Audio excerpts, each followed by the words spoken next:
Hey ballers, welcome to If These Balls Could Talk, where we talk about the latest in sports, tech, and pop culture. That's right, we are back after a short hiatus. If you were watching the live stream, it's another short hiatus because I was having some technical difficulties with my headphones. But anyway, as a kind reminder, if you like what you hear or see, please like or hit that subscribe button. Or if you just want to see us continuously have tech problems, I mean, that's something Not you could always continuously, just, every episode. It could be arranged. This is Mark along with John, and joining us is our friend, former child actor star, Mr. James William Smart. Good evening, Will. The years have been hard on Mr. James William Smart. My. Yeah, I'm only 22. Only 22. That is so fucking funny. How are you guys? How are you doing? Good to see you, Will. So good. Haven't been on the podcast for a little while. I mean, always last good to be here. season before, recently-ish. I just asked Dane. Asked Dane to come back. Dane, you're welcome back. I'd like to talk about hockey. I'm storing a hockey question that nobody wants to answer. I mean, I'll answer it, but it won't. You're like, it won't be good. I just picked up a green bat, by the way. It's a green bat. Ooh. Okay. Good to know. Anyway, John, how you been? I've been good. I just had a birthday, like I went over 15 minutes ago, but got a bunch of scotch. Got a cool new Samsung watch that I like a lot, and works going. Smartwatch? Yeah. I went from. Is it synced with your phone? Yeah, I went from the Gear 3 to the Gear 6. More no bezel, which is amazing. So all the smartwatches up until now have tried to look like watches, and I think smartwatches are realizing, like akin to the Apple Watch, that they don't need to look like watches at all. As long as they're on your wrist and they tell you the time, they can pretty much look like anything.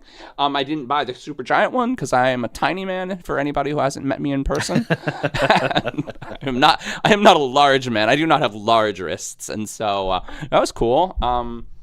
Weight loss is going well. CBD is going well. Work's going well. I feel really great, honestly. How are you, Mark?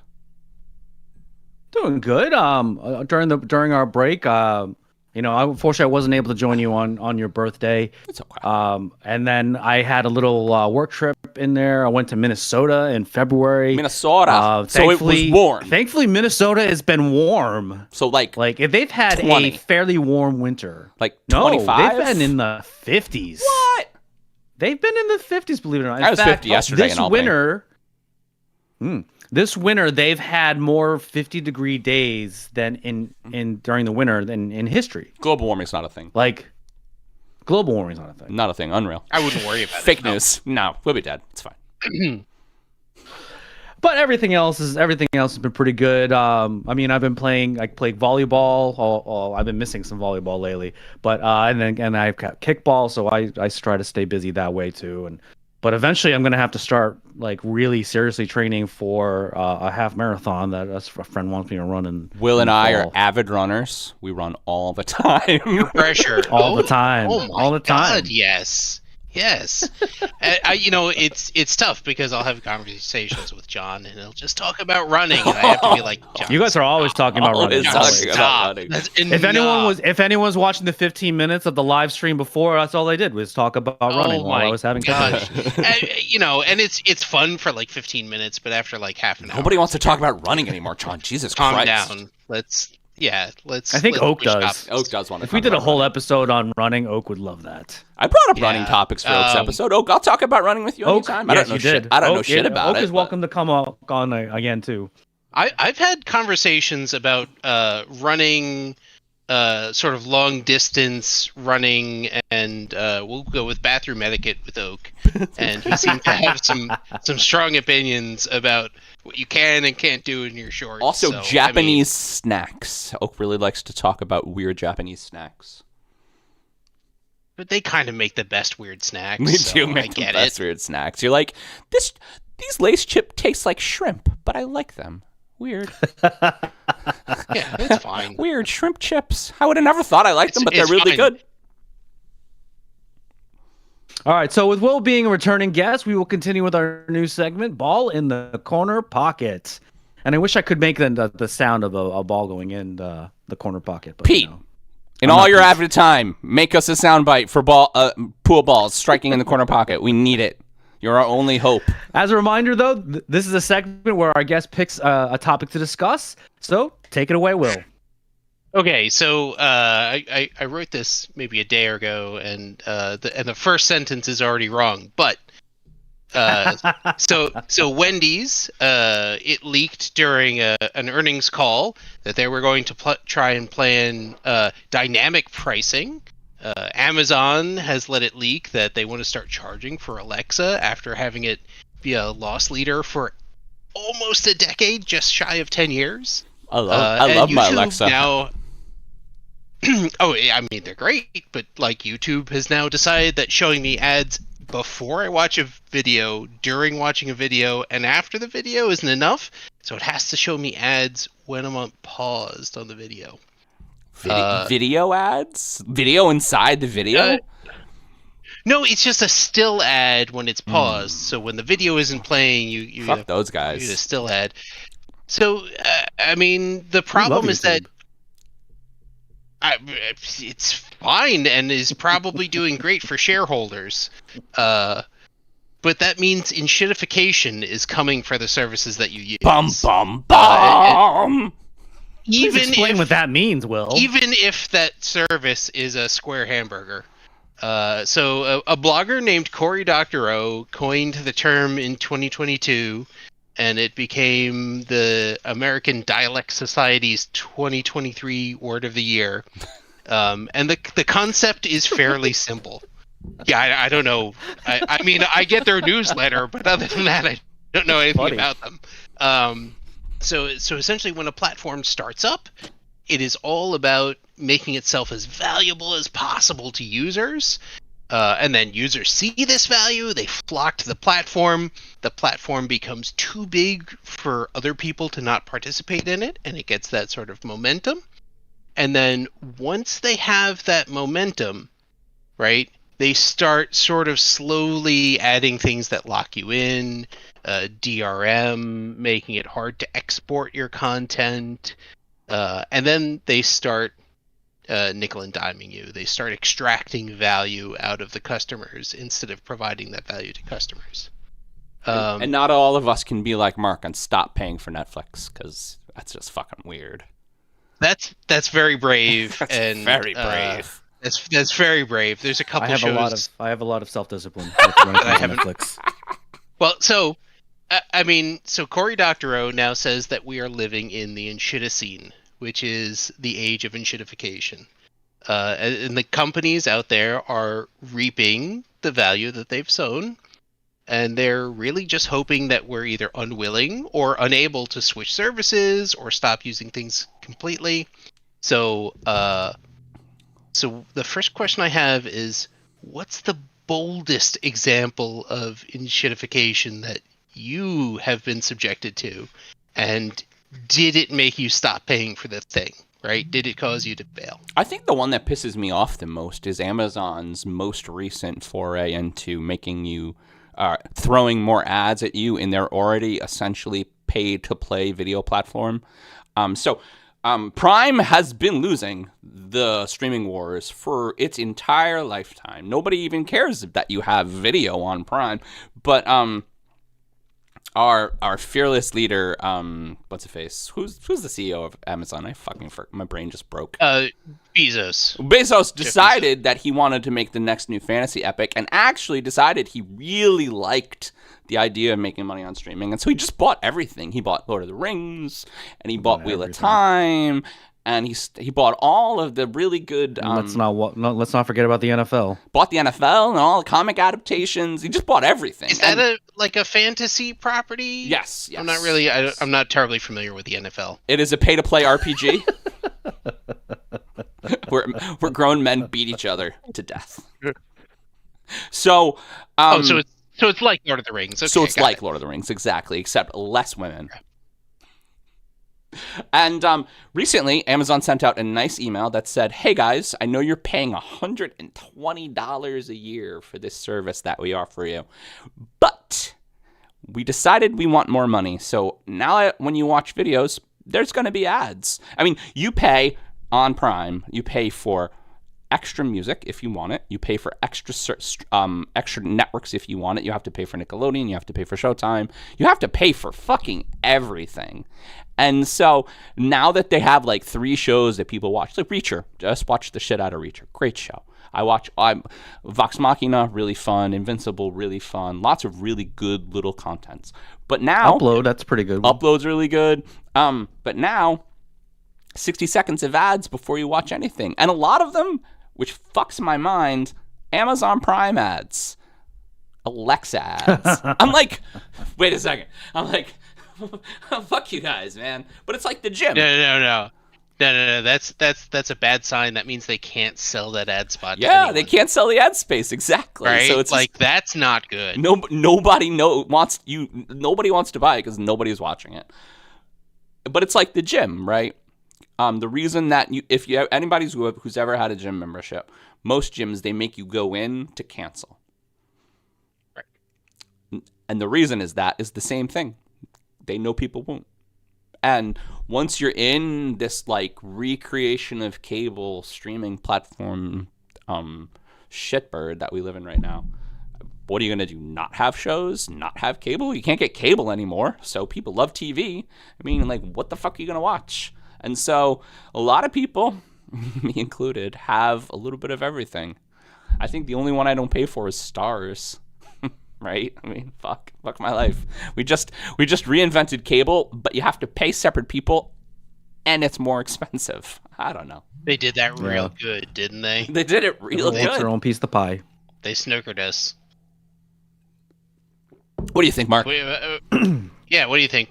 What has been the most obnoxious service? I mean, I'm not looking forward to this whole Wendy's dynamic pricing thing. I mean, Wendy's is definitely one of my favorite fast food places. So I mentioned this already. They backtracked on that so hard. Yeah. And it's great because they put out a press release because I used the word surge pricing when I originally wrote this. That's what it is. Well, so the CEO said dynamic pricing, so they just put out a press release that said, "Well, we never said surge pricing," and it's like, yeah, you didn't, but we all know that's what you meant, right? Like that's what they But did. we didn't say it. But we didn't say it, and we didn't mean it, and also maybe I don't know discounts maybe was literally their press release that they put out. I mean, just amazing backtracking. You know what right? also pisses me off again in the Amazon camp? They do Prime Day, which is essentially clear out the warehouse day. Like, oh, look at this shitty Asian robot vacuum that we have. 75% off. And it comes into your house and it explodes because it's made for like $2 by Asian children. I mean, I was like, what are they even trying? Are they trying to fool us? It's so bad. They can't sell you Roombas because that merger got blocked. That fell through. Yeah, they can't sell you Roombas. You know, what are they gonna do? And so, I'll want to order something, and the reviews will seem good, and I'm like, oh, this is good, and then I see where it's shipping from, and it's like, oh, South Korea, fuck my life. Okay, so this is. I love how this topic has turned into John just wants to shit on Bezos right now. Fucking Bezos. I'm here for it, right? This guy's such a shitty company. Just like really, really short. Just try AliExpress. It's all trash anyway. At least with AliExpress, your expectations are very low, and it takes a long time to get there, so you don't remember what you ordered. It's kind of like Christmas. It's It's really good. You should try it. Have you guys tried out Temu yet? Not try it. No, they had so many ads on the Super Bowl, though, didn't they? They did. Temu is 100% a scam. AliExpress is where all the scammers on Amazon get their shit. So, yep. And Temu is 100% a scam. 100% a scam. Wait, do you guys know anyone that has tried it? I know people who are obsessed with Temu. Obsessed? Really? Obsessed. No, look at all these deals I got on Temu. Look at all this crap in my house. Like, what the fuck? Yeah, I mean, Temu is like people that don't know how to spot the scam ordering from AliExpress and going like, yeah, I meant to order this piece of rubber. I don't know. This piece of rubber. It's like, it's the thing where like they show you the It game. bends. They show you a Nintendo Switch, right? And the price says $199, and it's like a $2 case for a Nintendo Switch, which is like a Ziploc bag or something, right? Like that's what ends up being delivered. I always get fucked by size when I'm ordering on Amazon. I want to buy a thing that's like to accomplish a certain problem, but they zoom in really close. I'm like, oh, this one's $4. I'll buy that one. And it's like 3 inches long. I'm like, fuck, screwed again. Again, I'm sponsored by AliExpress. I had the opposite problem. I ordered a part, and I'm like, that seems like a reasonable part for my project. And I get it, I'm like, that's not even going to fit in the box that I had. Like, this is not going to work. And, like, you can't return this stuff. Nobody's going to take it back. Yeah, I mean, great. Though, and to just give Amazon a little bit of props, one of my favorite new things to do when I don't like a thing that I got on Amazon is to walk into a Whole Foods and hand it to a man who takes it away from me and gives me my money back. I don't even put it in a box anymore. I don't even. Staples, they'll do that with Staples. I just too. like Kohl's. Here, Kohl's does it. Here, sir, please take this away from me. It is bad, and that's really nice. I don't like this. Okay, cool. And if you do that at Staples, they hand you a packet of information that just says in big letters, "Please, for the love of God, shop at Staples. We don't know how we're going to last this company." No, Kohl's does that too. It's like Kohl's will like, "Oh, I'm sorry you had to return this. Here, have 10% off your next Kohl's purchase." Yeah, I mean, Amazon is getting paid by those places just because John.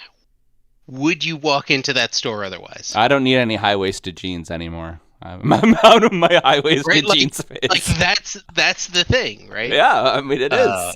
So I mean we are way off topic, and I love it. So we already we're ready for bit. number 2. I think we're like 5 minutes over on number 1. So yeah, I mean it's perfect. But we talked about this a little bit, and it's sort of what is your favorite example of attempted enshittification? And I think we just saw that with Wendy's. They could not have served that up on a sort of like if they knew what this topic was about, which and they're Wendy's, they didn't. It's not like it's Google. They definitely read this. Well, Wendy's wasn't the first. Well, they're. I'm sorry, they were the first, but they're not the only ones thinking about this. Some others are actually thinking about it as well. And there are some local restaurants that actually kind of want to do it now. I mean, everyone's thinking about it, and I mean, you might listen if you can get everyone to collude in on it, then maybe you do it, right? I mean, if that one block in Manhattan, like if the Starbucks on all 4 corners of the intersection decide that they want to do surge pricing or dynamic pricing, whatever you want to call it, won't they get away with it? I mean, I just want to, so no one forgets, we experienced restaurant surge pricing during COVID. They're like, oh guys, it's COVID, the supply chain's fucked. This hamburger, $15. We're really sorry. The hamburgers, by the way, guys, still $15. That hasn't changed. Still $15. Yeah. Still $15. Right. Food out is more expensive. They were all lying to you. No one's going to give you your money back. We're all fucked. Yeah. Seriously. Yeah. You remember when like they were all the delivery companies were complaining about gas, so they started charging us for like gas and delivery fees, and yeah, those never went away. Never went away. Weird. I should ask somebody about that. And I mean, why is that? Just like because people love money. 6 months, Netflix raises its price. What are you gonna do? Cancel? I mean, yeah. I did. I mean, sure. Well, okay, right? You did, and that's awesome. I dropped HBO Max. Max is done the minute I finish Chuck. Oh, right. Because I'm watching Chuck with Jamie. The minute I finish Chuck, Max is done. Because they went and they sold all the rights to everything to Netflix. Netflix has everything on Max worth watching. Every single thing. You can't even watch Westworld on Max anymore. Well, they just burnt that show to the ground. They literally erased it from the timeline, which I think is ridiculous. Oh my god! I know. I actually wanted to catch up on Westworld. Erased from the timeline. I can't. It never happened, Mark. It's like it Westworld's didn't not a thing. exist. They put Aaron Paul in just- it. just- Aaron Paul ruins everything. Just go. If you want to finish Westworld, just go watch Person of Interest. Yeah, I mean, sure. Also Jonathan Nolan. A lot of the same ideas. He's got that AI itch, and he was working it out during Person of Interest and Westworld. So I like Person of Interest. solid show. Solid show. So you got anything else for us, Will? Yeah. So what is your favorite service that hasn't been shittified? Let's instead of thinking about Amazon, like what's your favorite one that hasn't gone straight into the shitter? What do I like? I don't like anything. I'm so Okay. I'm so jaded. Anything that you don't hate. I'll take anything that you don't hate. This podcast. Hey! It still provides excellent value for money. You know, honestly, Google puts out a lot of shit. However, they have so much money that they still don't try to pass the shit along to me. Google isn't really dropping That is true. secret pricing on us. They're not really bothering us with all their mistakes. They're making a lot of mistakes. They're like, Okay. we're renaming Google Wallet twice a year because we don't know what to do with it. But you know, Gmail's still around. Gmail still rocks. YouTube still rocks. Stadia was fucking fun as hell and totally worked. Except, you know, Stadia's problem, you're going to make me talk about this for a second, but Stadia's problem was they couldn't get any of the game studios on board. What are you going to do, right? They just couldn't get them on board and nobody trusted them. I mean, the product worked like gangbusters. No, stop with wonder your why faces. nobody trusted them. Stop with I your wonder why faces. nobody trusted Google to not cancel a product. It's a mystery. I mean, I have a Stadia sticker on my laptop right now. Here, let's see if I can get to it. Oh, there it is. That's amazing. That's amazing. I totally do. I liked Stadia a lot.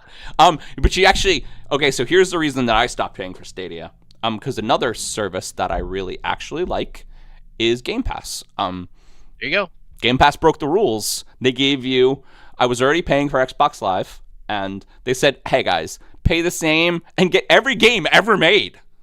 Just get them all. All the games. All the good ones. All the anyway. good ones. Right. All the ones worth playing. And I'm like, you son of a bitch, you got me. And what they're doing, which is really cool, is they're still working on cloud gaming. So if there's a game that you want to try that you don't want to download, you can just play it on xCloud for 30 minutes and see if it sucks. Which, by the way, kicks a ton of ass. Really just very cool.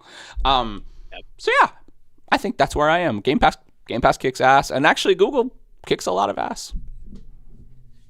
Those are two good examples. Huh? I mean, you still get search results out of Google? Because there have been... So I'm on the, because I'm a stickler for bleeding edge technology, I'm on the beta test for Bard, now Gemini. And so I get AI results in my searches, which is very confusing. Very, very confusing. They're like, this is the answer. I'm like, huh. Is it? And I have to remind myself that it's not, but it's hard because what they do is they put it on top. You and Bing it to double check it. Shut the fuck up. Nobody uses Bing. You didn't tell me to use Dogpile. You guys remember Dogpile? So, I mean, yeah. So, like, how do you tell the difference between human-generated wrong answers on the internet and AI-generated wrong answers? Like, how do you just, like... And it might be what I do for a living, but I have a pretty reasonable Google bullshit meter.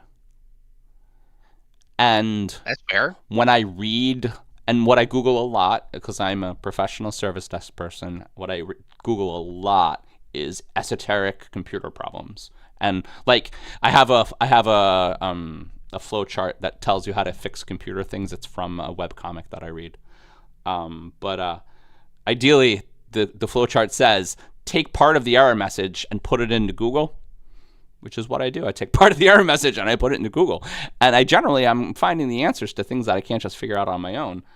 And I still get answers. I mean, the thing about Google is if you have a good bullshit meter you can pretty much find the answer to everything. I like to call it and anytime anybody asks me a question I don't have an answer for, I'm like, well, it is a good thing we don't have the combined history of human knowledge in our pockets, because we do. And like a whole bunch of stuff that didn't happen. And a whole bunch of stuff computer will tell you. Well, a computer will tell you it did, like at the drop of a hat. So that's great too. Our friend Chad really likes the name Bard, and he likes the name Bard because he likes to talk about how they have little moments and they make shit up and they're telling stories like bards do, right? Like it's very apt. It's an apt name. And yeah, just wait until we can't tell the difference. It's going to be fun. I mean, so it was a good name, so they did the Microsoft thing and they changed it. Right. It was a good name and they did the Microsoft thing and they changed it. They're like, Gemini's better. Right. Better. What do you think, Mark? I talked a lot. I'm feeling talky. I drank my scotch already, so.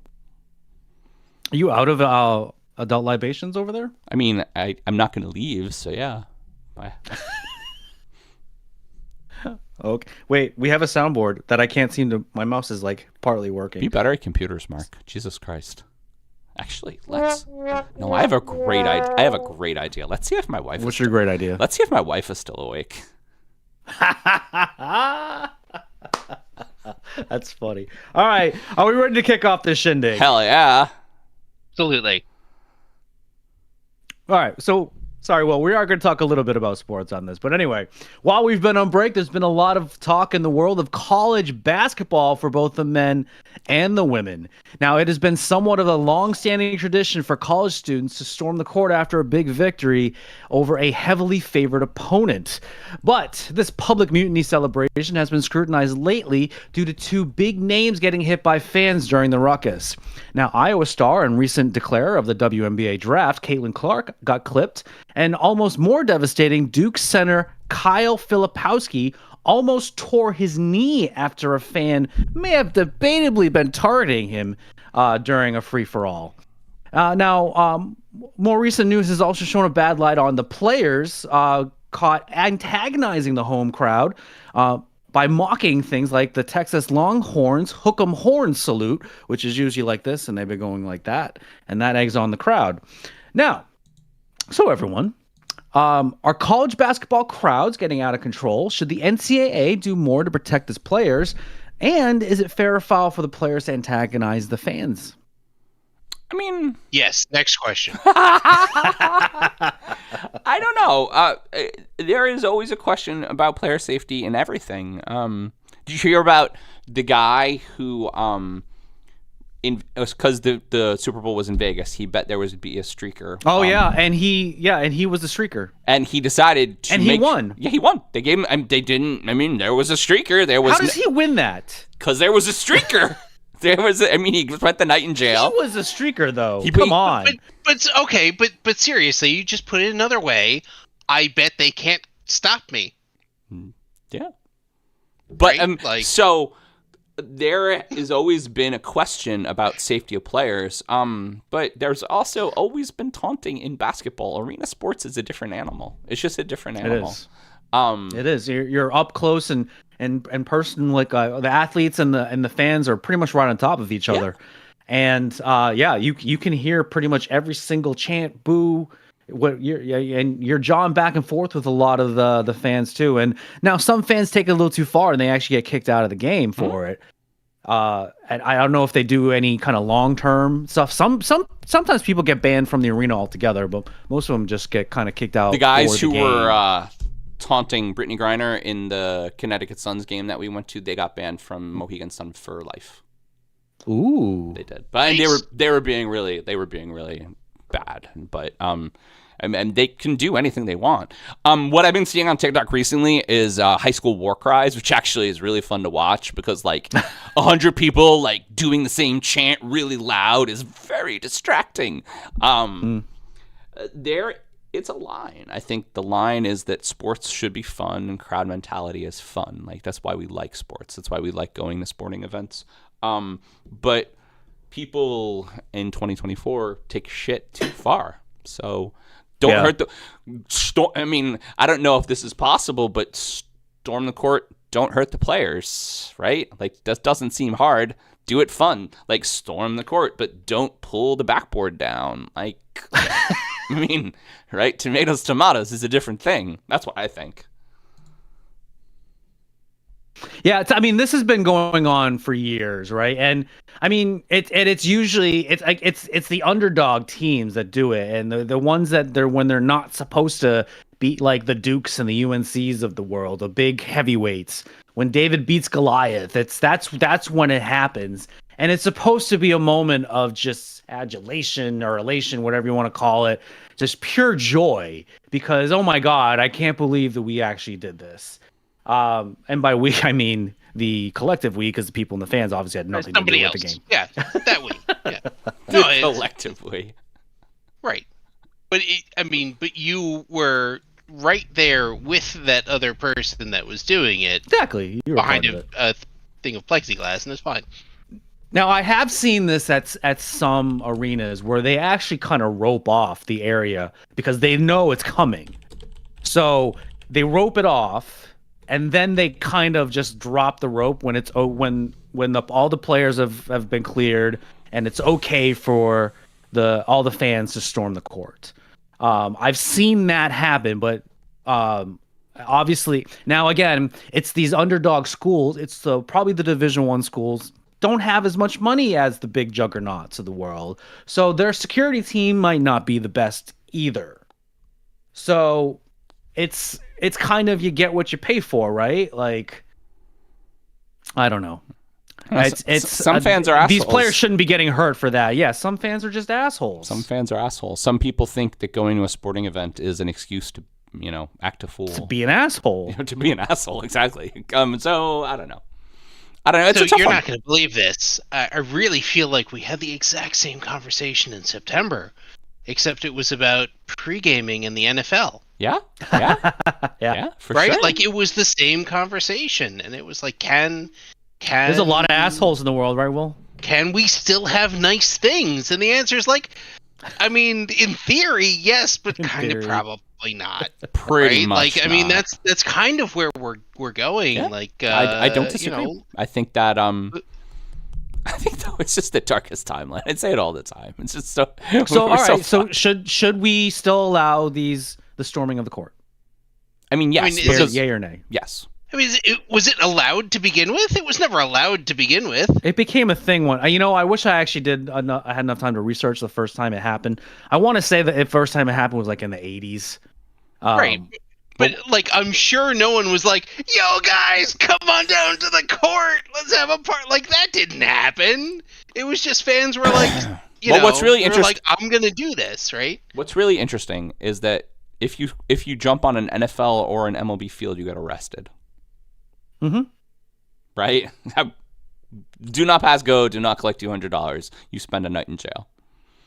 The guy who got naked, he spent a night in jail. I think his fine was $10,000, but he bet $50,000 on a streaker. He won $50,000 or something like that. Yeah, so he made like a lot of money.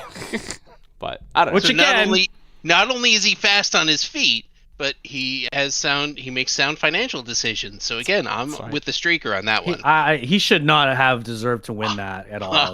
Come on, that's worse than like Pete Rose and the Black Sox scandal. And I don't necessarily know if it's worse than Pete Rose and the Black Sox scandal.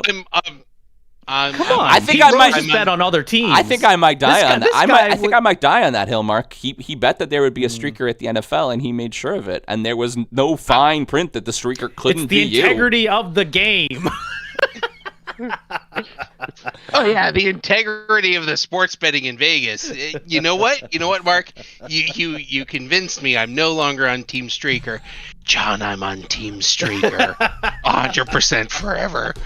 That guy is a legend. A fucking legend, and we're out of time. A legend. We're out of time. It is time for the next topic. Yeah, that is it. Mark, I have no sports questions. I have one, but it's about hockey, and nobody wants to talk about hockey when Pete's not here. That's all right. Talk about hockey. I actually have a hockey question, too. Ah, really? Okay. I'll talk about hockey. I've been holding this one anyway. So, And I don't know anything about hockey, so bear with me. But one of the NHL's most highly touted defensemen made his debut recently for the Anaheim Ducks. Olen Zellweger was selected 34th in the 2021 NHL draft and has had an upward trajectory since, listed with an 89% all-star star probability on hockeyprospecting.com. I don't know what that means, but it sounds really good. I don't know what that means either. Yeah, it does sound good. Zellweger was the CHL Defenseman of the Year in 22-23 and was tied 4th in defenseman goals. So he didn't disappoint in this game, posting a power play assist, 2 shots on goal, and 3 blocked shots in the Ducks' win over the Sabres.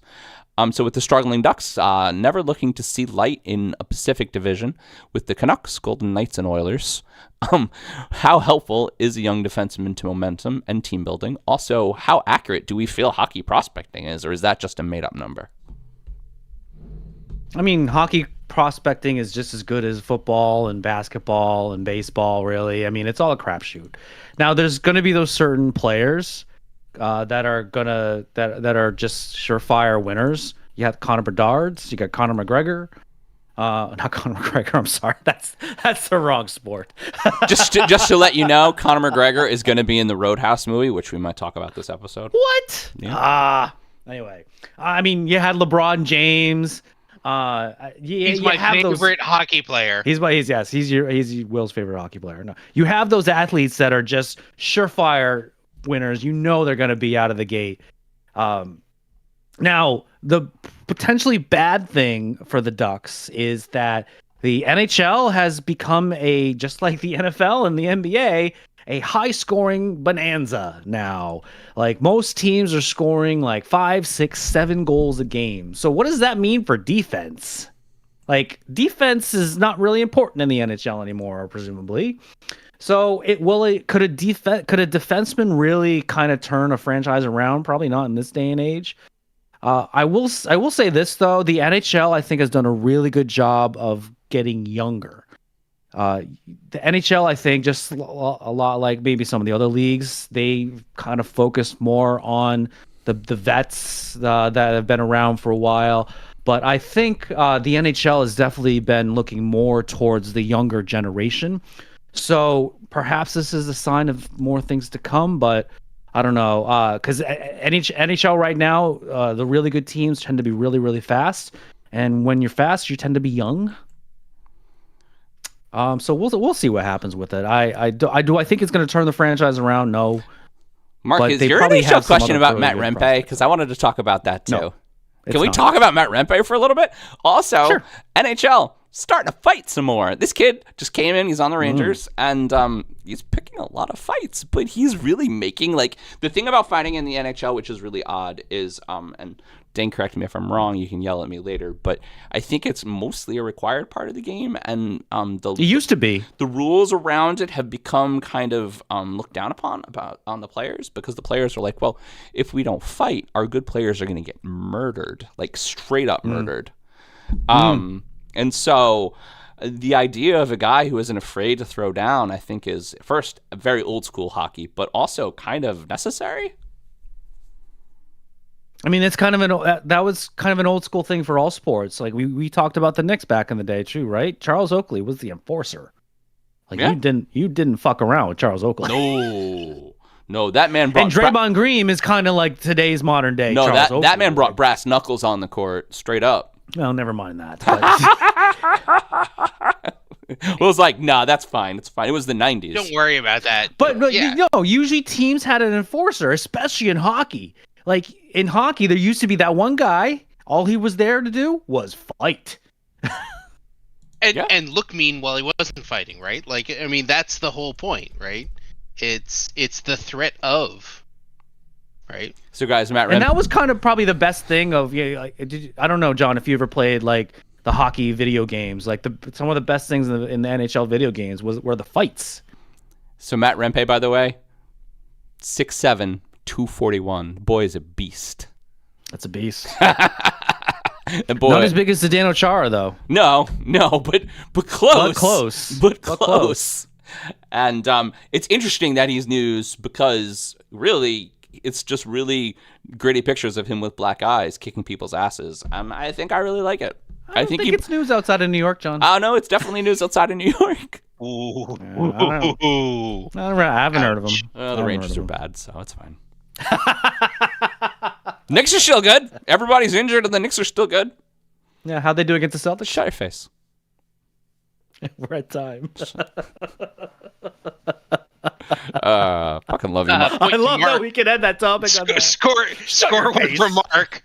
Yeah, score. I hope when we clip these together, that's how the no, I'll definitely end it on that because I always end it on the perfect thing. What is around the end? Can you add like a score counter because? Ding! Sorry. Fucking Boston stupid Celtics. God damn it.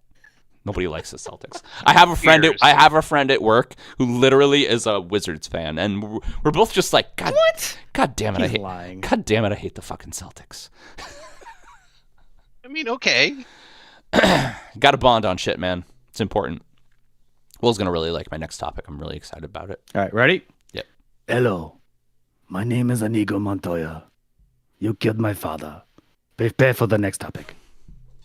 Oh my God, do we still have your list from before? I'm so excited. No, I'm using a different list now. Love it. Anyway, so moving on to it's still about hockey a little bit, and this happened actually before we went on break, but we didn't have a chance to talk about it. The Edmonton Oilers went on an absolute tear, winning 16 games in a row, which was just one short of the record set by the Pittsburgh Penguins nearly more than 30 years ago. Oddly enough, the Oilers currently have actually the best odds to win the cup, yet they sit in third place in their own division. Don't really know how that works. But anyway, led by Connor McDavid, who is having a Wayne Gretzky-type season with all of his assists. That's who I was thinking of, not Connor McDavid, not Conor McGregor. Yeah, I mean, Conor McGregor would be good at hockey. He's just punch everybody in the face. He's a scrawny little thing. I don't know. I don't think so. But he has a sculpt. And Zach Hyman, who is second in goals in the league as of this taping. So everyone, how impressed was the Edmonton Oilers winning streak, and will it translate to a Stanley Cup victory? Zach Hyman, you say? Zach Hyman.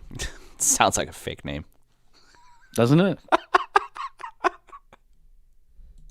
I thought that was so weird. This team went on a tear, and yet they're not even in first place in their own division right now.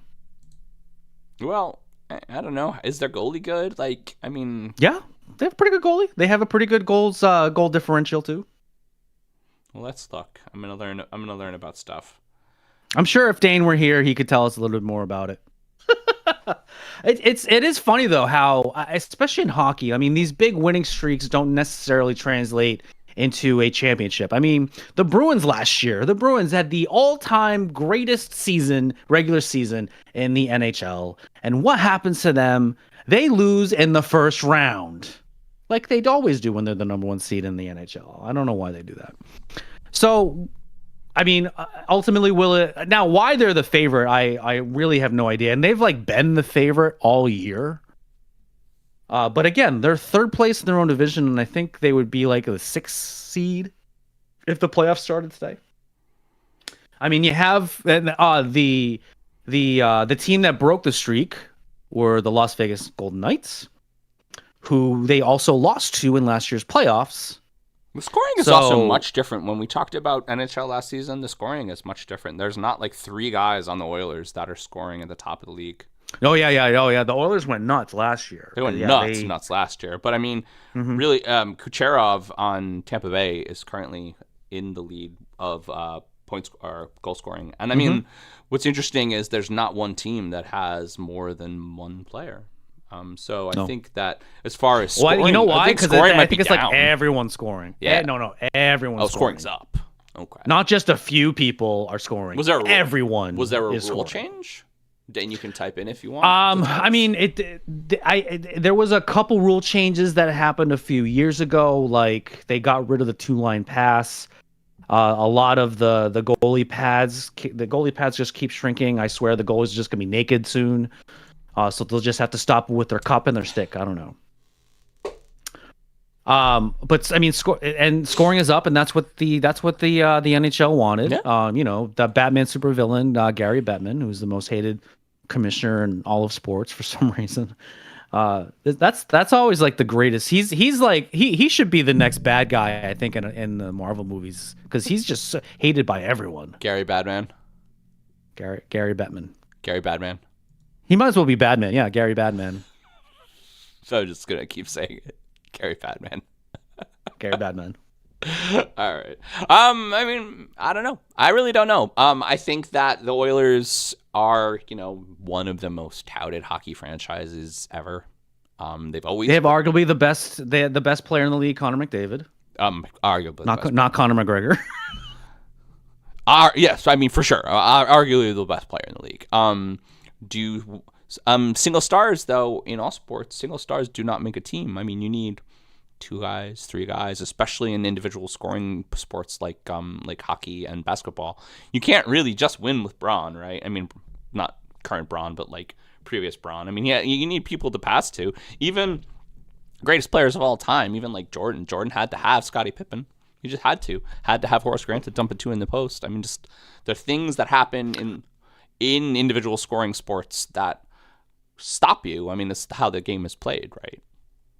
Well, that's the big thing with. I think Connor McDavid is doing something different this year than he has in years past. That he is seemingly trying to pass it more. I mean, he's leading the league in assists.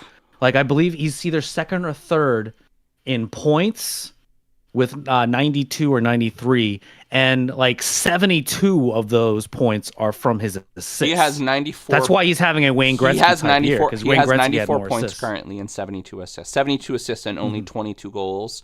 And Kucherov has 103 points, 65 assists, and 38 goals. And really, a lot of these top guys have a lot of assists and less goals.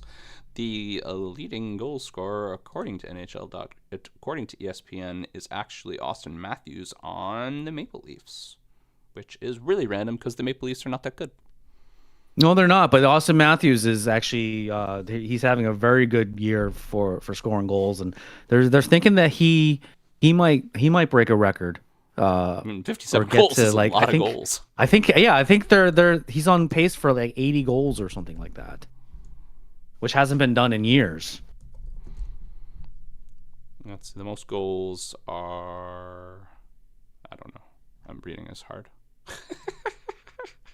I don't know what the goal record is. I know the research department is hardly working on that right now. And will, by research department I mean John. Yeah, I've been working on sort of like relating the trend in goals in hockey, and the best I can come up with is global warming. Hey. So I'm done. I'll see you guys later. Bye. Waka waka. Well, do you remember? I mean, some hockey teams are trying to make that like the super team. You remember when we were playing? I think it was Madden. We were trying to make like the super team in there, and yeah. I remember also in basketball, we would make like the best like 5-6 basketball team or something like that, because we would make the team as ourselves, and none of us were really all that tall, let's face it, but we would all give us like superhuman abilities. 99 man. It's news when you play Madden who gets a 99 in something. That has become news now. Yeah. Gretzky. Meanwhile, we built an entire team with all 99. Gretzky is the all-time goal-scoring leader for season at 92, and he's number 2 at 87. So he has number 1 and number 2. There's a reason why he was called the Great One. And then Brett Hall on the Blues, 86, Mario Lemieux, 85, and Alexander McGinley at 76. Those are the top 5 seasonal goal scorers. And we are at Great time. job, research department. I got Great you. job. I got you, bro. Because I still like. We talked about 2 hockey topics without Dane and Pete. Pete is probably crying. Pete, we're sorry, man. We're sorry. No, he's not even listening, and he can feel this. there is a disturbance in the Pete force. Yeah. He's just scowling, and he doesn't know why. He's like, I'm angry for no reason. It's like his Peter Tingle. Mark, do a thing. I'm looking for one. Hold on. Hurry up. We have to respect the people's time, Mark. Yeah, like we did with the first 15 minutes with the technical difficulties. Right, exactly. I don't know what you're talking about. That was pure gold. That was gold. It was fun. Will and I... Crying? Are you crying? There's no crying for the next topic. That's a good one. So I was really excited about this news article and to talk about it with Will. And so police were called to the scene of Willie's chocolate experience in Glasgow, Scotland recently. And no, this topic is not about what you think it is. House of Illuminati, so it's a really good name. The organization behind the event charged $45 for an afternoon of activities based on the recent Wonka reboot. And people paid because of AI-rendered promotional material with candy cane forests and chocolate waterfalls and the like. Unfortunately, what they were met with was a sparsely decorated, gutted warehouse with dirty windows and exposed air conditioning systems and a couple of sad plastic candy canes. Family News reported the whimsical Oompa Loompas turned out to be struggling actors frantically reciting scripts that they were handed the night before. And so do yourselves a favor and look this sad Dateline episode up. As AI becomes more mainstream and the burden of proof lessens, how do we set up a structure to stop this from happening? And also, do we blame this on dishonest business practices or gullible parents? All of the above. No. I mean, so John tipped me off on this last night, and Willie's chocolate experience. And I looked it up.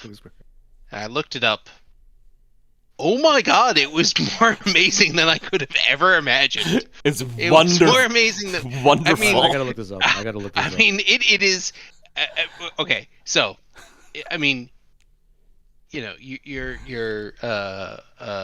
walk into sort of like a warehouse or an exhibition hall.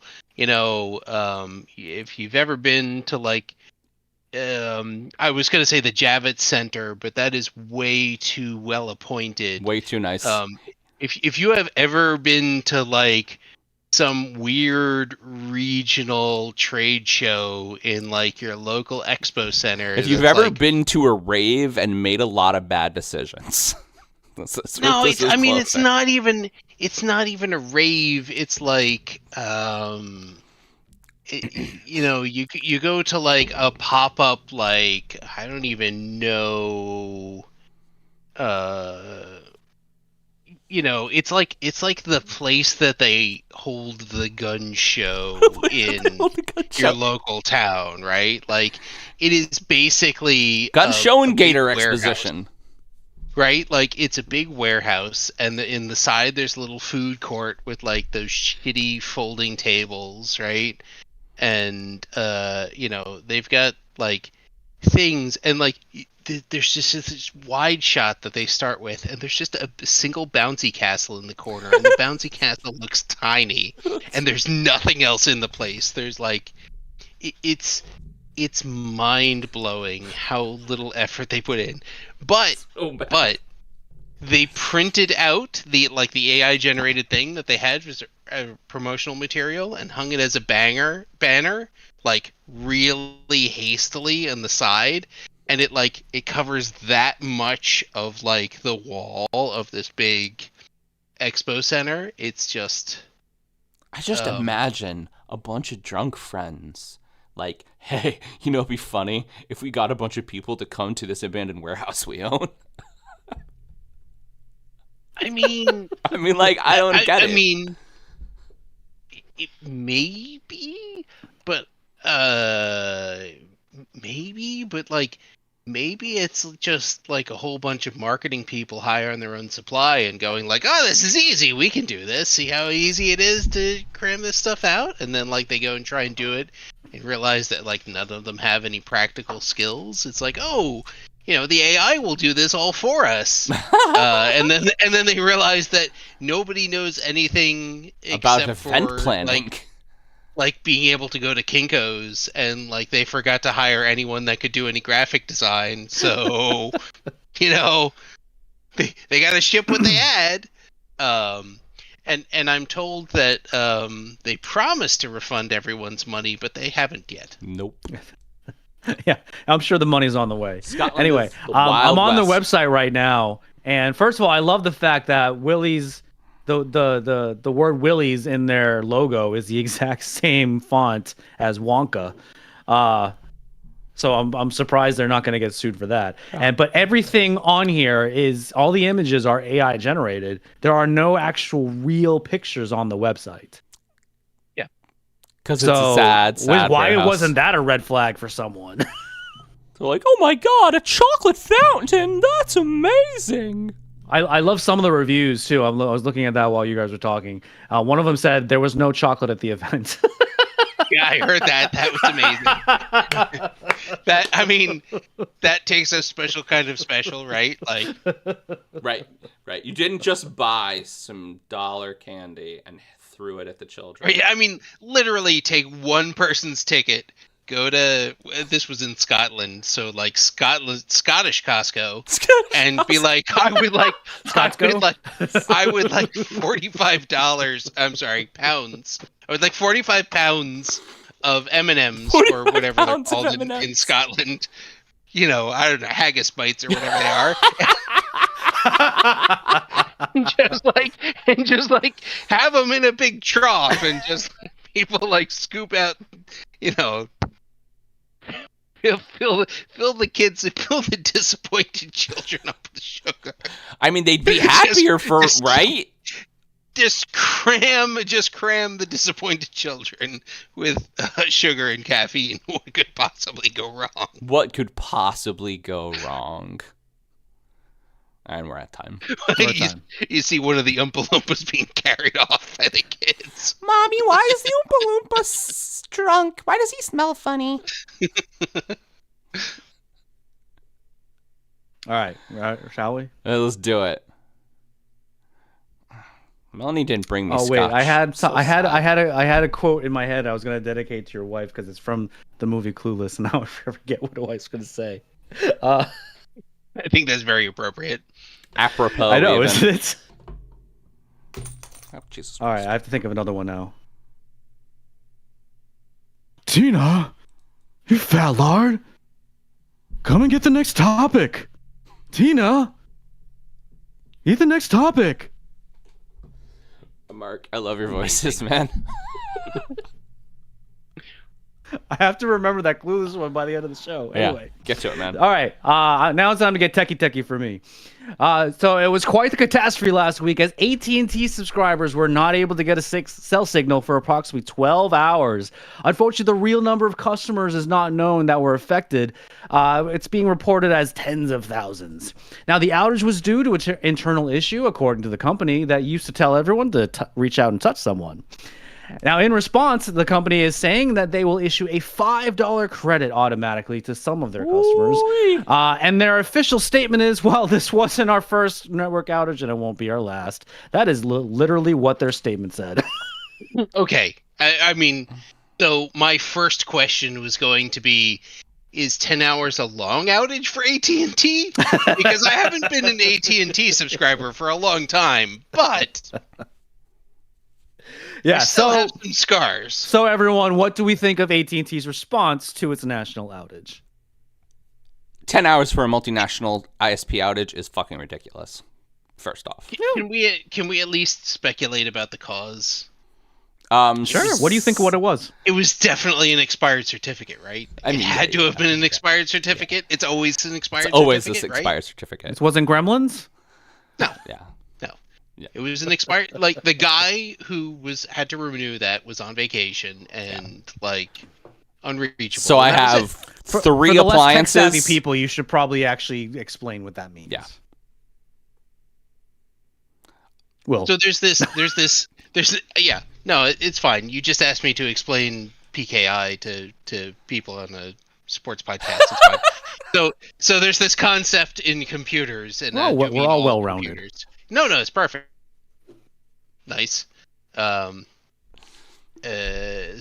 basically, you have this very important document that says, you know, I am who I say I am, and this has been signed by some authority on who you are, and it's how you prove that your website is actually AT&T.com, or how you negotiate with your service provider to get a cell phone signal or authenticate to things.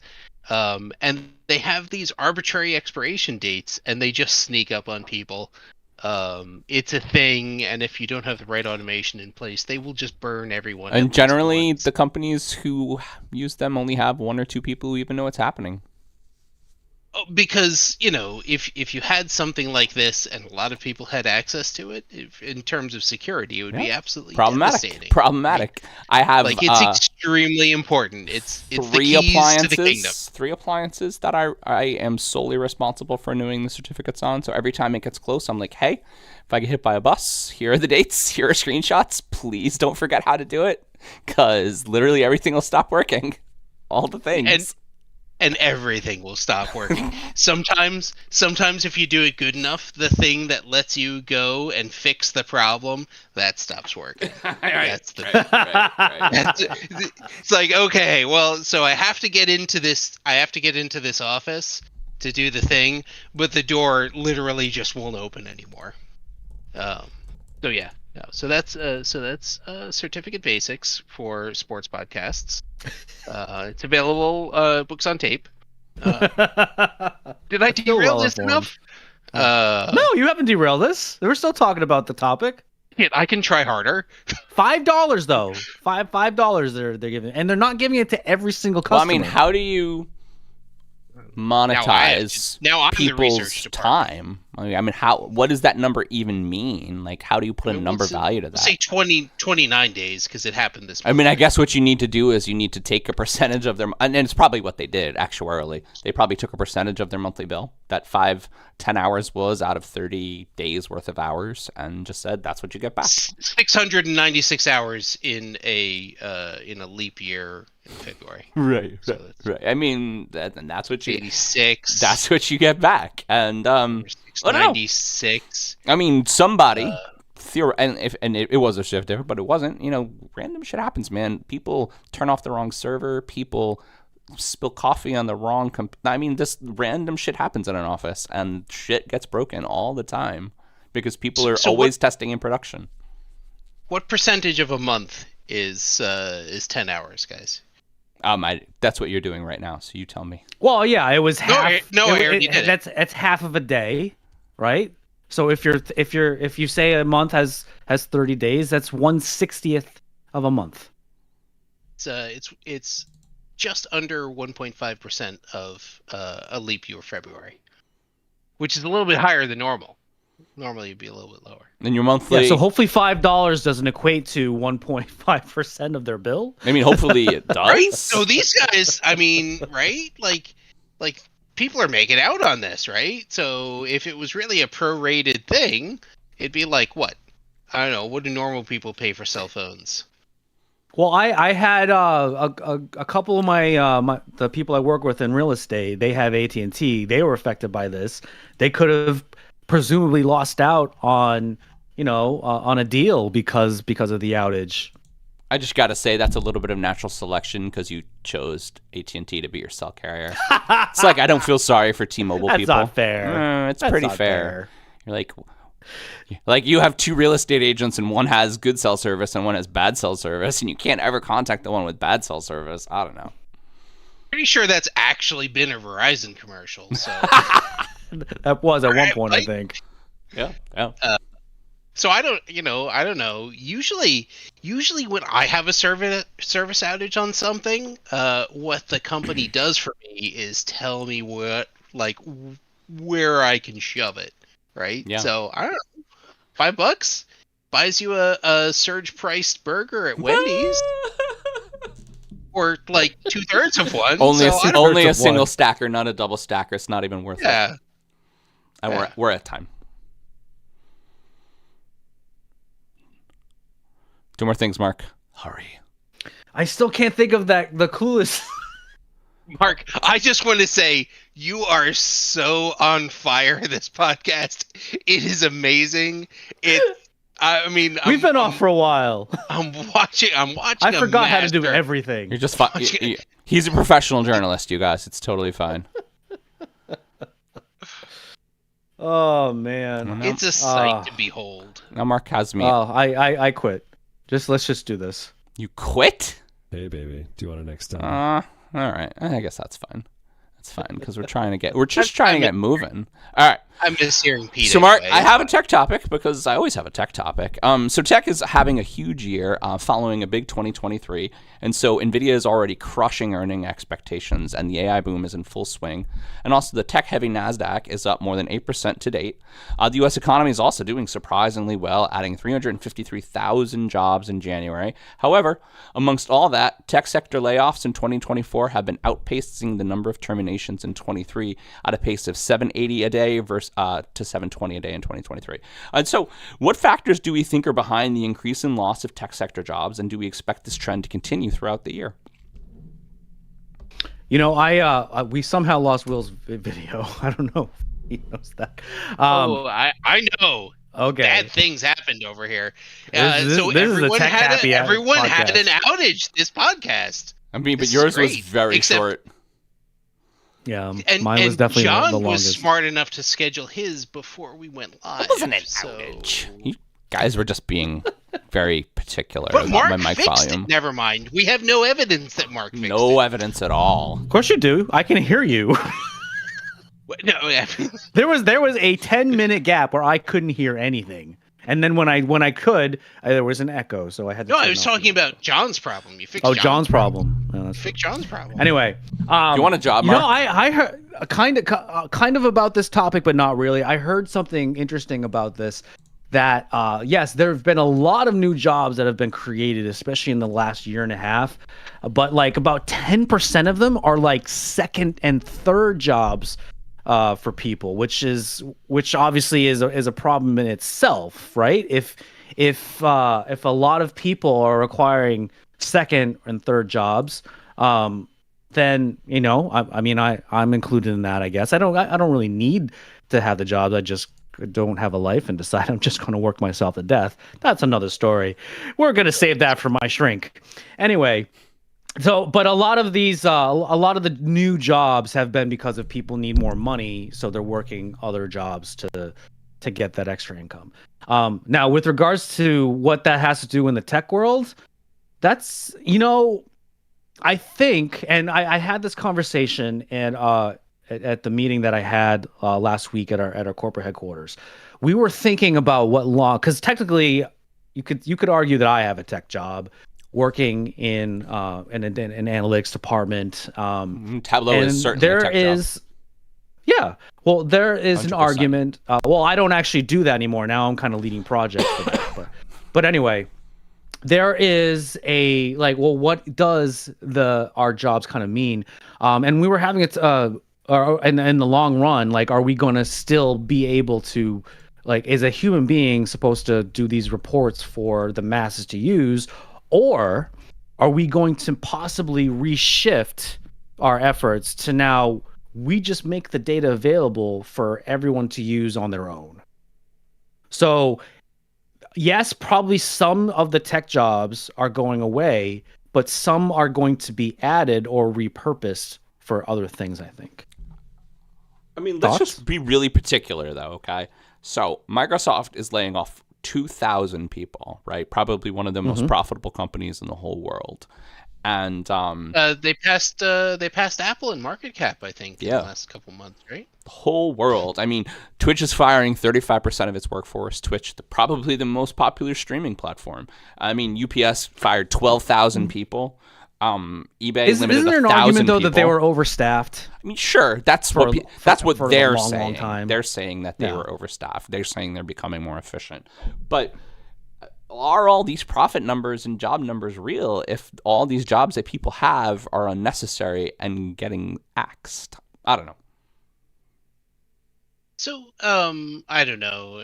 So, I mean, you look at tech, right? And you look at who is laying off, and The Microsoft layoffs boggle my mind because they literally just spent $40 billion on a tech company.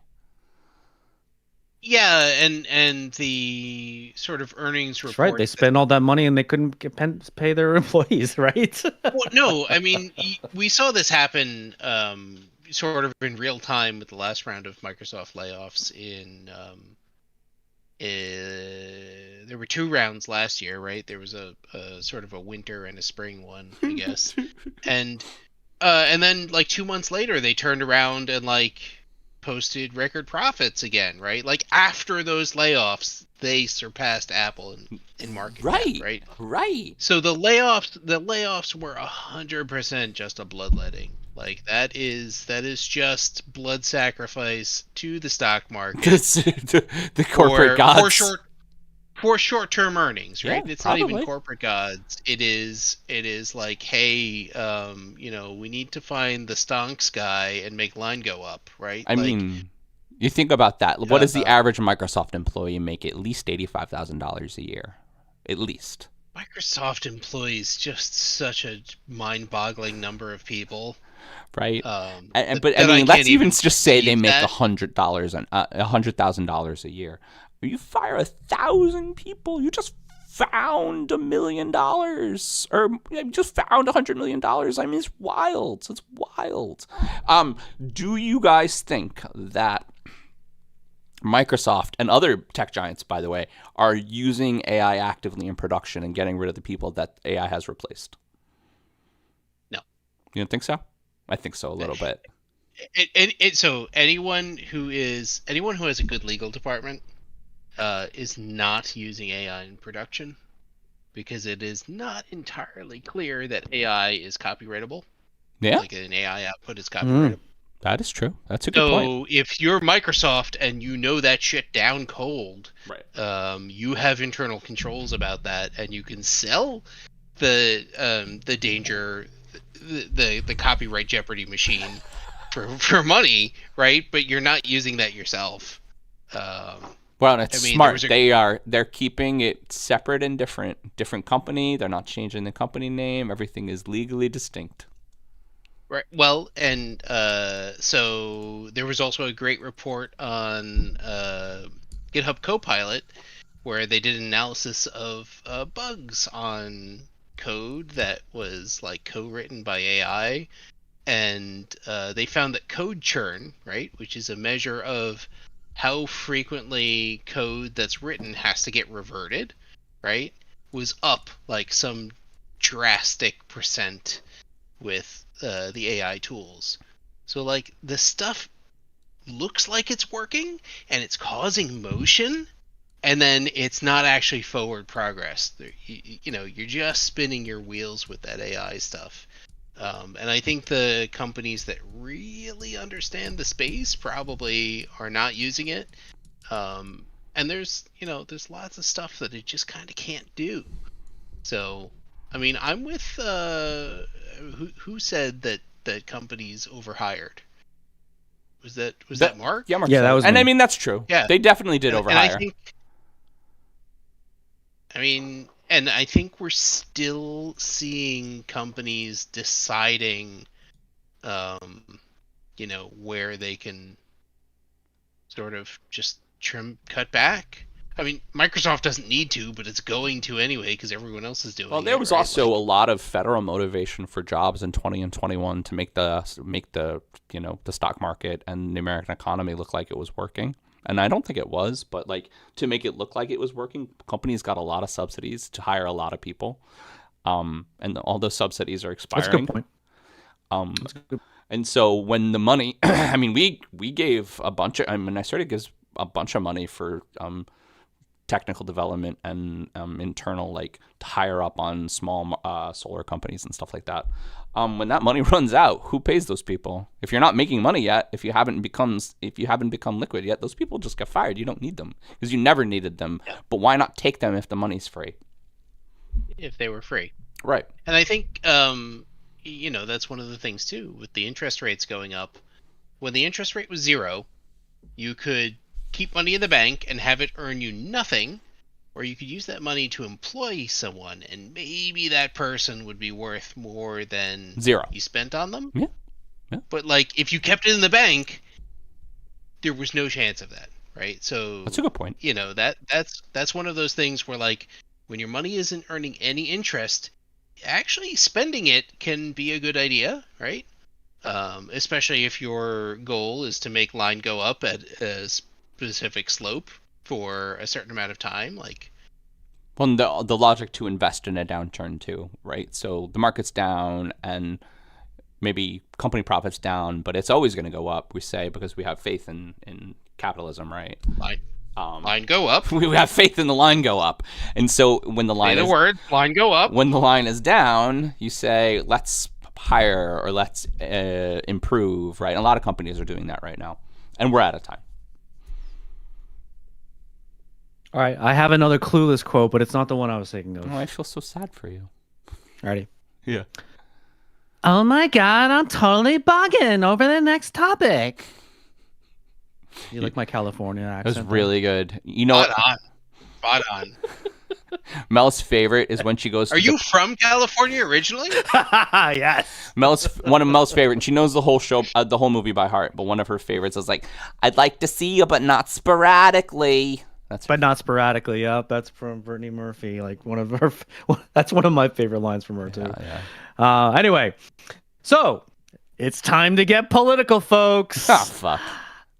Let's get political. I wanna get political. And that's all. Wanna get political, yeah. Nope, 3 seconds is all we get. Anyway, this week Michigan had its primary election where everyone already knew the outcome, but there was a little movement among a population of Arab American voters that decided to vote uncommitted on the ballot as a form of silent protest against the Biden administration's actions in the Middle East. All right, did I just hear Arab American, by the way? Arab American. I don't think so. Who would say that? Yellow card. That's technically their Is that how they pronounce it in California? Flag on the play. Arab? Is that better? Arab American. What I say. I'm not an expert, but I'm just like, okay, so I'm not sure that was right. There are over. You want me to say that again? No, it's fine. I'll keep it. It's good. Do it live. There were over 100,000 Arab American voters. That feels better. Who chose that option, totaling about 13% of the total turnout. But again, it didn't affect the final outcome as Biden received its delegates, and the dumpster fire on the other side of the aisle still burns on as well. So, everyone, will the silent protest in Michigan's primary election of Democrats voting uncommitted have an effect? I mean, are the Democrats even really doing a primary? Well, I meant more against with what's going on in the Middle East. Yeah, we're fucking them pretty good.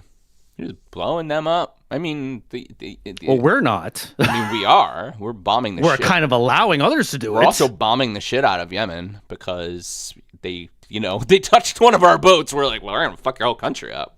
I mean, I don't know, man.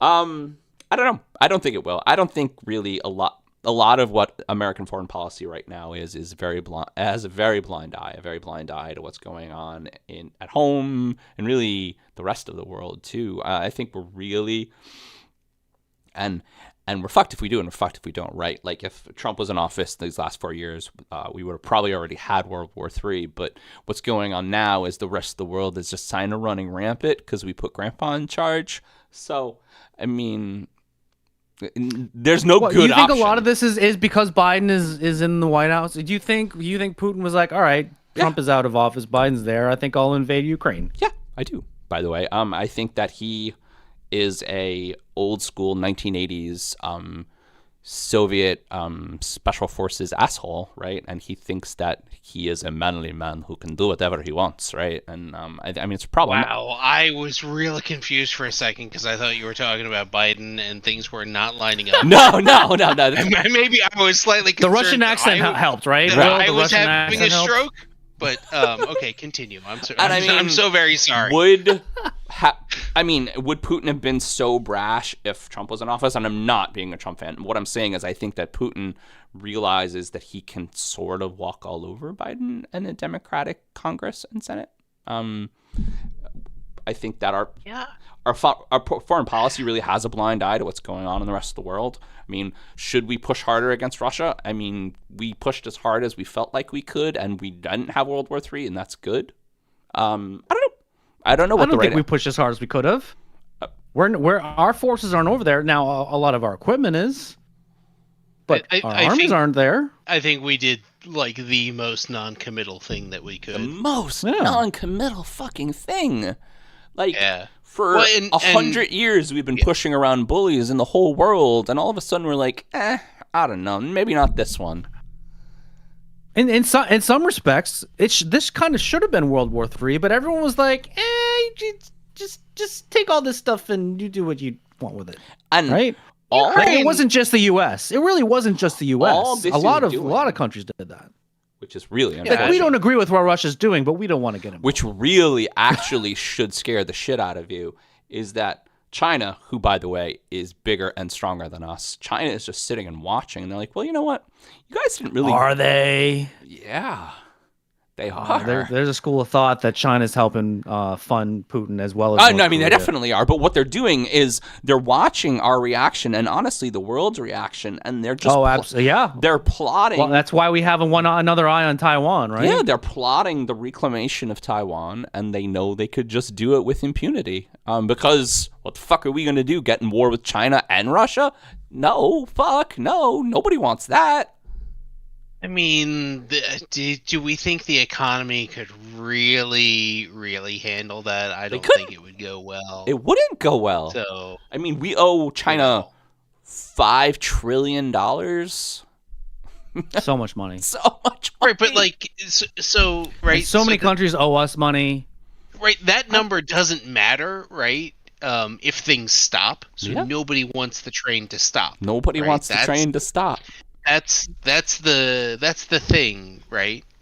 Yeah, it's a mess. I can't say I agree that Putin would assume that a Trump administration would be more resistant to military action than Biden. That just doesn't follow for me. No, I mean, he would have blown up the Kremlin day one. Day one, he would have bombed the shit out of them. Which is the wrong answer. By the way, Trump loves Putin. The wrong answer. Trump loves Putin. I don't know. Trump wants to be Putin. Trump wants to be Putin. Trump also Very wants to bad. shoot missiles because Trump wants to be an oligarch. He's a like fucking Putin. child. He's a crazy child, and he doesn't want people to push him around. He also apparently wants to shoot people on 6th Avenue. He said that. So, like, What did he say? It was just a hypothetical. He Technically, said his lawyer said that. He said, "I'm not going to be one of those, crazy mutiny leaders, except for day one, where he's going to kill everyone who opposed him." Yeah. I swear, he's just playing. He's playing his own game of of chicken, where he what is the most racist or idiotic thing that I can say today, and he just tries to top himself every single day. I just wish that the Democrats would get out of their own way and put somebody forward who wasn't Grandpa Joe. Grandpa Joe is 100%. 100%. This upcoming election is the worst. It's the worst. Yeah. And nobody wants to do anything to change it. Everyone's complaining about it, but no one's doing anything to change it. Well, so here's the thing, right? Except Nikki was set Haley, up. technically. Nikki Haley thinks that she can actually. She just wants to overtake Trump because Trump is eventually going to become illegal. Are you going to say? Are you going to make me say go Nikki Haley? I don't know that I can do that. But right. This was all set up 4 years ago. Everyone knew that this was going to be the outcome because, I mean, not endorsing a sitting president for re-election is not a thing. Not a thing. Can't do it. So, I mean, you could do it. It just isn't done. And of course, it's with the Democrats, and that's the party that is not like, hey, let's just blow up all precedent, right? And so, they're gonna.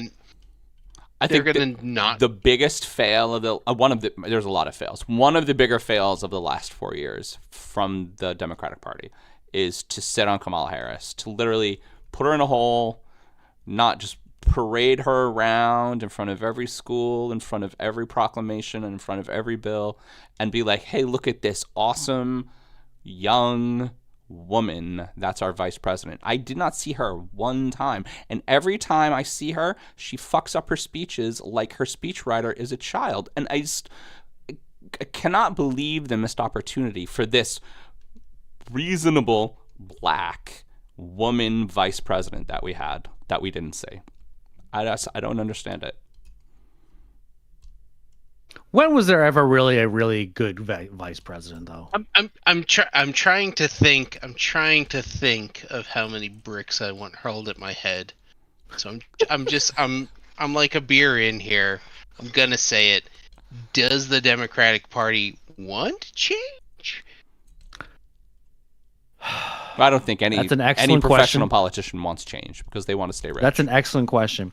Well, I think the Democrats, they got stuck on, we just have to beat Trump. I mean, And if they wanted change, right? Change is Obama. Change is not, hey, look what we found in the closet. Let's make him dance. Sure, he doesn't know where he is. Like, we got old white guys. You We recognize can him, give right? we can give you an old white guy. This guy knows Barack Obama. It's fucking great. Yeah, and This guy knows Barack Obama. And he is so white. He's He so- has a black friend. He has a black friend. Yes, Obama's his black friend, I guess, right? Well, I was going to say Kamala Harris, but Oh. yeah. I mean, as like John likes to say, this is the darkest timeline, right? It's boring dystopia. I I'm kind sort of just want everybody to marinating get in it. over Andrew Cuomo being a sex criminal and him to ride in on a boat down the Hudson River and save us all. I'm sorry. That's like us getting over Anthony Weiner being a sex pest. Never going to happen. I know.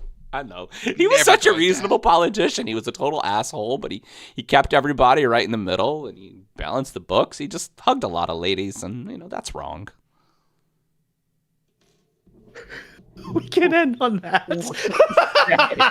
Well said. Because you just said this, like, you just littered the field with landmines where I'm like, no, can we talk about sports again? That's safer for me. Let's talk about LeBron James and why he's the best hockey player ever. Go Bron. Go Bron. We've been out of time for a while, but I'm having too much fun. Oh my God, you got to keep all that Will rant in there. Yeah, I'm gonna. LeBron James is the best hockey player ever. Go You said it Bron. first. Yes, that's not exactly what I said, but yes. You absolutely did. No, I was talking about one thing, and then I started talking about. I was talking about Okay, sports phenoms, and I Mark. happen to be talking about hockey. Listen, Mark. Mark. We all heard you. Eye contact. You know I know LeBron James plays football, right? Yeah, yes, I do know you that you know that. Anyway, John. Ba-da-ba-da. Ba-da-ba-ba-ba-ba. Ba-da-ba-da.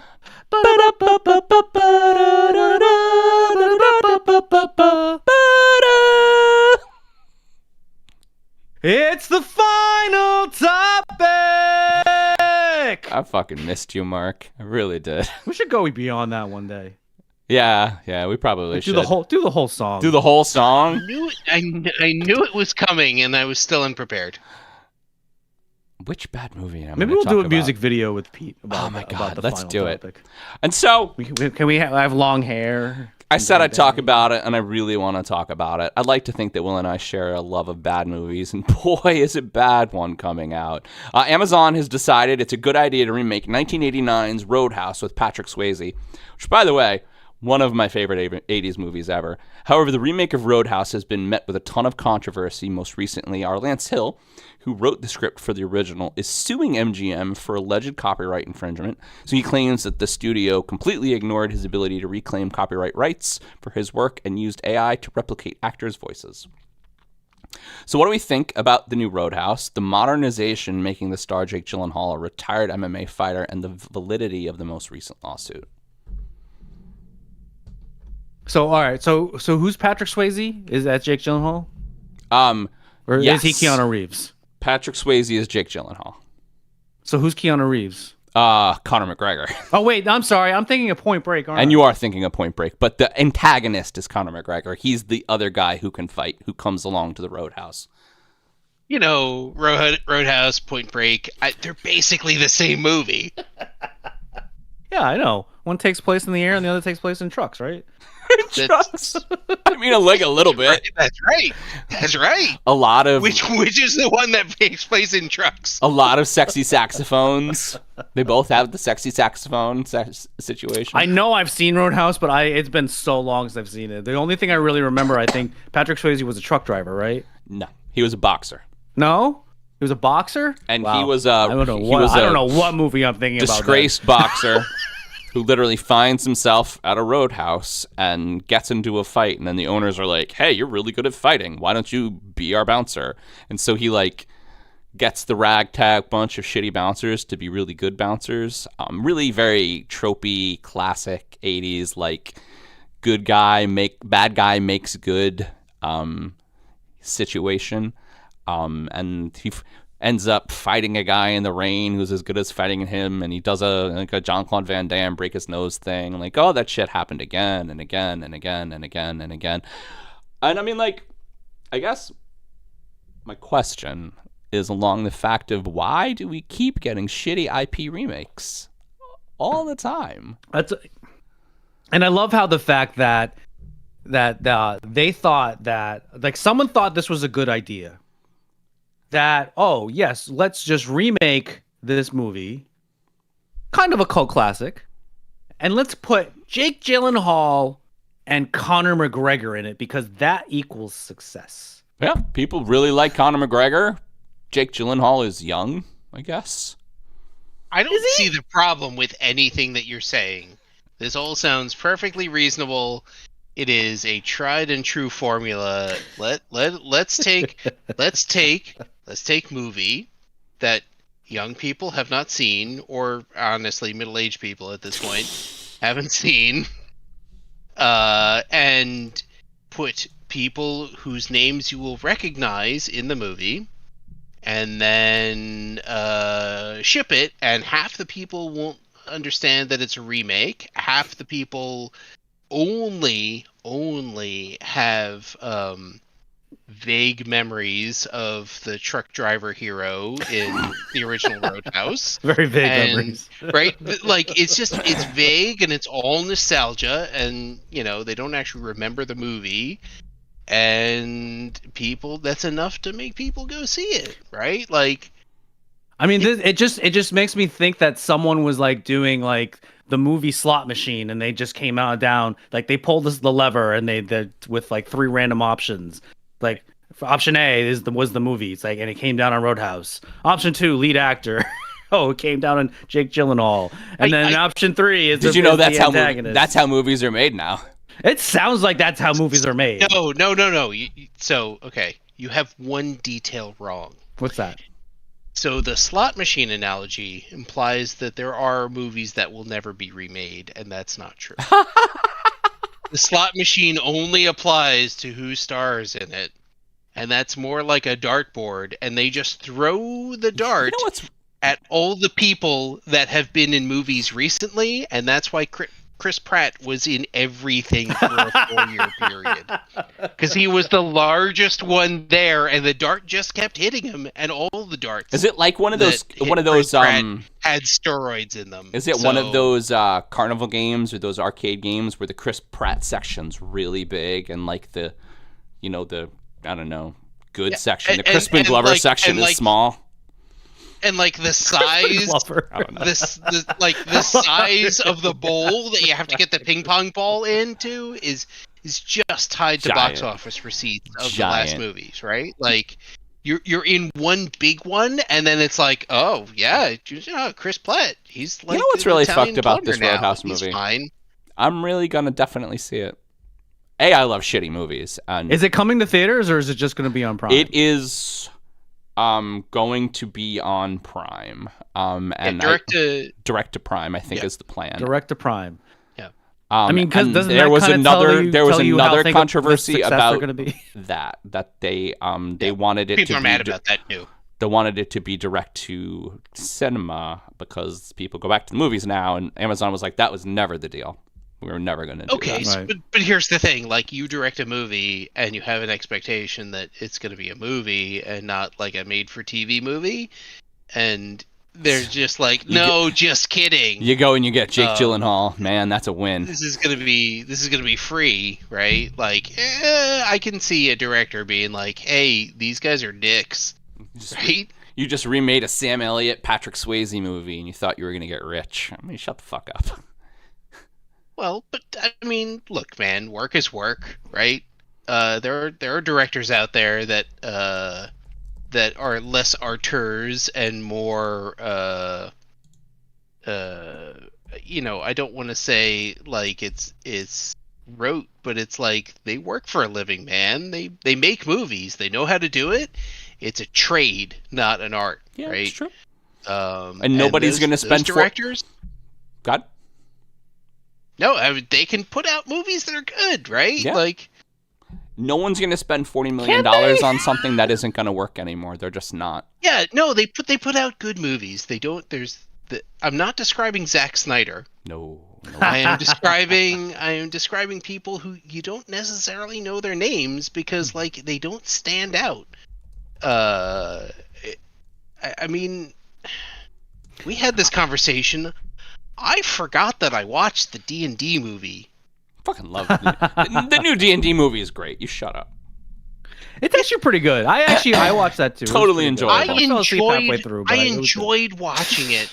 I had 5 minutes of conversation with these guys while we were playing D&D about, the movie, and I was like, oh no, what I said before was wrong. I've absolutely seen this movie. Like, just not memorable.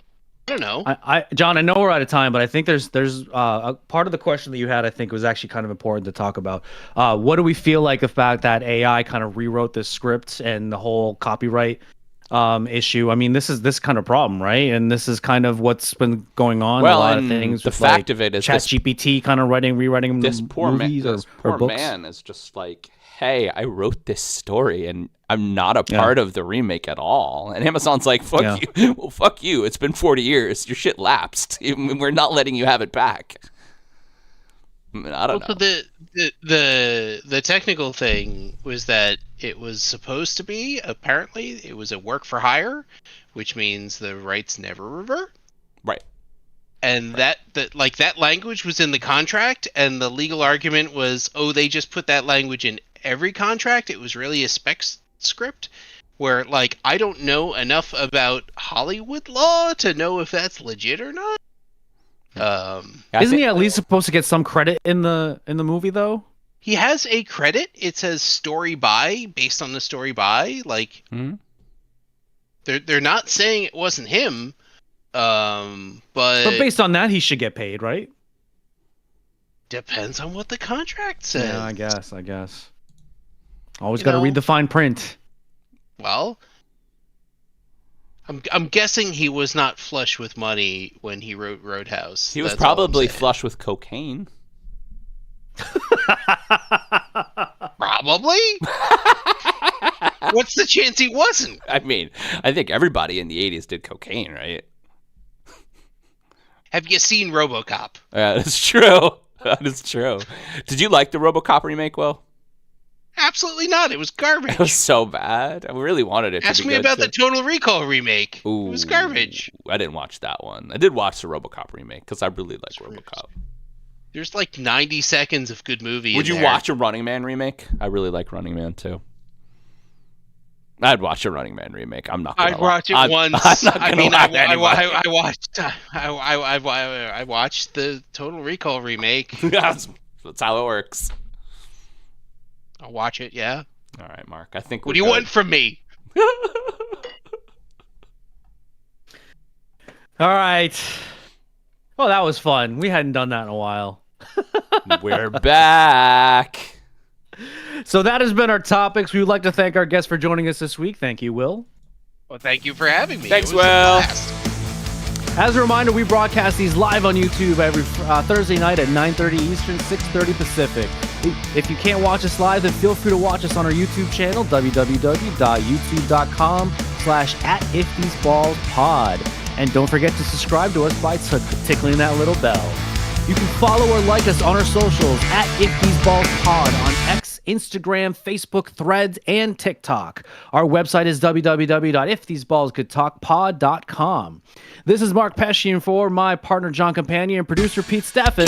That's what we feel they would say if these balls could talk. Good night, everybody.